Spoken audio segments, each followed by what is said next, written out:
Alors bonjour à tous, nous accueillons aujourd'hui Adeline Isaac à l'occasion de la sortie de son dernier roman, Fille perdue, aux éditions La Manufacture du Livre. Alors Adeline, on va rentrer directement dans le vif du sujet. Racontez-nous un petit peu l'histoire de cette petite Anicette. Alors Anicette est une petite jeune fille de 12 ans qui grandit dans une famille de quincailliers, dans un quartier populaire de Montpellier, puisque le roman débute à Montpellier. Elle vit parmi ses arrière-grands-parents, ses grands-parents, ses parents, et avec son grand frère et son cousin qui est orphelin. Ce sont des enfants très joyeux, des enfants qui ont une vie au quotidien tout à fait, je dirais, normale, et peut-être que le mot normal peut nous attirer en particulier. Et il se trouve qu'un jour, alors qu'elle devient jeune fille, elle va s'approcher un peu trop près de son corps et qu'un des employés de la quincaillerie va s'en apercevoir et le rapporter au quartier, à qui veut l'entendre, et également à la grand-mère qui tient la quincaillerie, en particulier la caisse et la parole. Et à partir de là, cet enfant, sur conseil du curé et de l'évêque Cabrières, est envoyée dans une maison de redressement, voilà, où elle fera une très belle rencontre malgré la misère du lieu avec une autre jeune fille, Vinciane, et toutes deux vont tenter de survivre dans ce monde où on les a projetées parce qu'elles avaient quelque chose qui n'était pas de l'ordre des choses à l'époque. Alors c'est un roman sur le corps des femmes et son appropriation par elles-mêmes. Comment est née l'idée de ce roman? Alors, ce roman est né d'une rencontre, comme souvent pour mes écrits, avec un texte qui est un écrit d'un historien de la psychologie italien qui s'appelle Carlo Bonomi.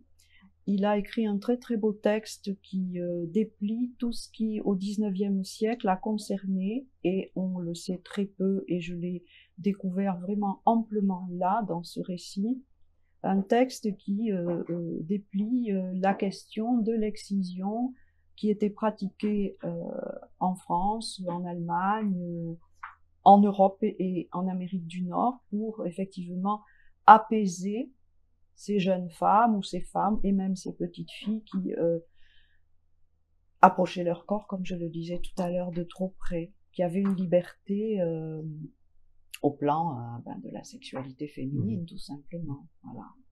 Et c'était quelque chose que l'on a mis sous un voile.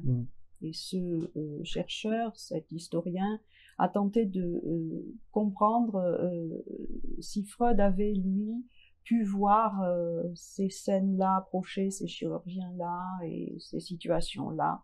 Voilà, ce qui aurait pu l'influencer effectivement dans sa perspective de donner la parole aux femmes. Dans le roman, on est véritablement plongé dans cette époque de la fin du XIXe siècle, et on sent derrière, du coup, un gros travail de documentation. J'imagine que ça a été le cas. Ah oui, tout à fait. La documentation est passée d'abord du côté de lecture d'historiens, en particulier Michel Perrault. Et j'ai travaillé le 19e dans sa deuxième partie et le début du 20e, parce que les deux époques sont tout de même très articulées. Et j'ai dû effectivement aller chercher aussi des documents, non seulement sur la question religieuse, la question médicale, la question sociale, sociologique, mais aussi des documents sur des points de détail, par exemple, comment était une table de chirurgie à l'époque, comment les médecins étaient vêtus, les infirmières, etc. Des points de détail qui, dans un roman, sont nécessaires. Voilà. Essentiel. C'était un travail,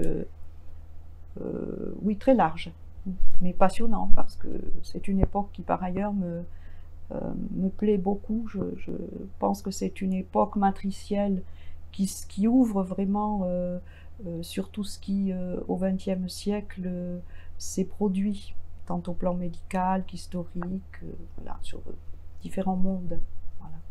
Sur notre civilisation en fait. Voilà. Dans le roman, il y a, donc, comme vous l'avez dit, deux périodes, entre guillemets, la période chez les sœurs et la période après à l'hôpital. Le lecteur a vraiment le sentiment que vous renvoyez un petit peu dos à dos à la fois l'Église et la science médicale de cette fin du 19e, qui semblent un peu les deux symboles de la domination masculine sur le corps des femmes. C'était délibéré ? Oui, c'est délibéré parce que je pense que c'était, en fait, socialement comme ça. À savoir que pendant un long temps, l'Église a eu la main mise, alors non seulement sur les hommes et sur les femmes et sur les rapports entre hommes et femmes, et la science se développant à grands pas au XIXe siècle, eh bien, elle a pris le pas sur le discours religieux, disant nous pouvons faire mieux, nous avons des moyens, entre autres sanitaires, technologiques, etc. C'est une sorte de concurrence qui ne règle pas la question fondamentale des rapports en fait hommes-femmes. Et il faudra la traversée aussi du XXe pour arriver à nos temps contemporains, où l'on voit bien qu'effectivement encore, nous en sommes à nous questionner, et fort heureusement d'ailleurs. C'est un long chemin que cette émancipation du féminin, mais du masculin aussi. Parce que je pense que les deux ne peuvent pas se parler sans être côte à côte. Et du coup, il y a également une corrélation un petit peu avec les situations que nous vivons aujourd'hui, parce que dans le roman, la science médicale se pose en tant que presque dictat. Elle sait et doit nous enseigner, à nous, pauvres âmes en péril. Et donc ça renvoie effectivement à la situation sanitaire actuelle où, de nouveau, on a l'impression que cette science médicale doit nous dire quoi faire. Oui, effectivement, lorsque j'écrivais le roman, c'était bien avant ce qui arrive à l'heure actuelle, mais je pensais beaucoup, en particulier lorsque j'ai lu l'œuvre de Dominique Khalifa, ce merveilleux historien qui nous a hélas quittés en septembre. Je pensais beaucoup à la Seconde Guerre mondiale et à la toute-puissance du monde, en tout cas du discours médical, pendant cette guerre, et côté nazisme. Effectivement, vous prononcez le mot de dictat, mais c'est tout à fait cela. Et c'était déjà bien en route. Et la science médicale découvrait aussi, au plan par exemple biologique, sur la question de l'embryon, que l'embryon au tout début est à la fois masculin et féminin, et ça a enclenché, si vous voulez, des réflexions qui continuent de perdurer, et c'est vrai que ça ne cesse pas de nous amener à penser. Voilà, et oui. Donc, comme vous le disiez, le roman se passe en partie à Montpellier et sa région. Pourquoi cette volonté de vraiment localiser un petit peu l'intrigue du roman? Peut-être parce que je vis dans cette ville pour une grande part. C'est une ville qui, au plan justement de la médecine, a été et est toujours florissante. C'était intéressant de pouvoir le situer là. Et puis ce quartier dans lequel le roman débute, donc, qui est le quartier Gambetta, c'est un quartier fin 19e en pleine expansion. On est encore à la campagne, mais on est déjà en ville. Et c'est là que s'implante, par exemple, ce quincaillier qui est issu d'une famille de quincailliers ambulants.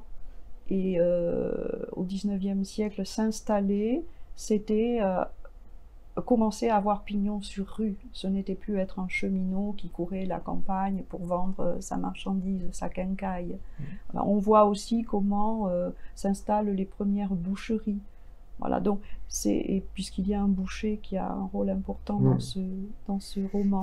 Donc c'est une situation historique et géographique qui m'intéressait. Voilà. Ni plus ni moins, j'aurais pu le situer à Lyon, à Bordeaux, qui est une autre ville qui m'est commune. Non, j'ai choisi Montpellier. Donc Adeline, maintenant, vous allez nous lire un passage de votre ouvrage.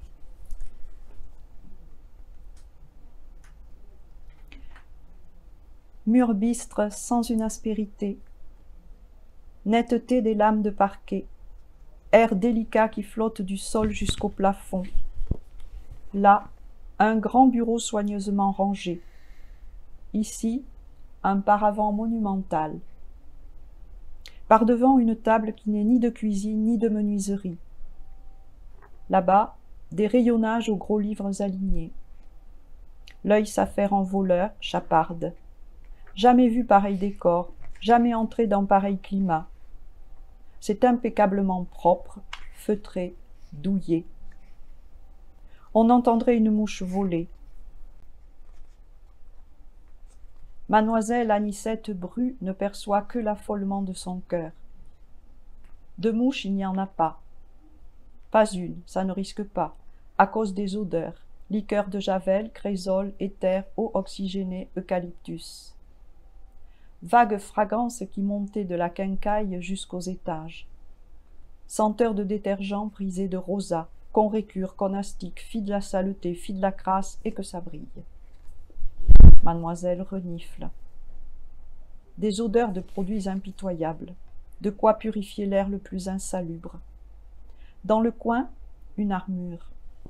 Armure de cuir, de fer, de vis, de lanières qui pendent, d'attaches, de boucles. L'œil s'infiltre, déniche, panique. C'est grand, discret, apprêté, silencieux. Recul du corps. Ça sent l'écart, l'enclos, l'isolement. Quel commerce se tient ici? On n'y vient pas avec allant, ni en nombre. Ce n'est pas fait pour s'y attarder ni blaguer. Ça mêle la suavité de la cure de l'abbé Vidal, la solennité revêche de chez sœur Bénédicte la mère abbesse. Qui se rend ici? Pourquoi? Que peut un professeur aux affaires des filles perdues, vicieuses, folles alliées? Donc je veux rappeler à tous que le roman d'Adeline Isaac, Filles perdues aux éditions La Manufacture du Livre, sort le 6 mai. Voilà, dans toutes les bonnes librairies, forcément Sorens. Merci à vous. Merci beaucoup. Merci à vous.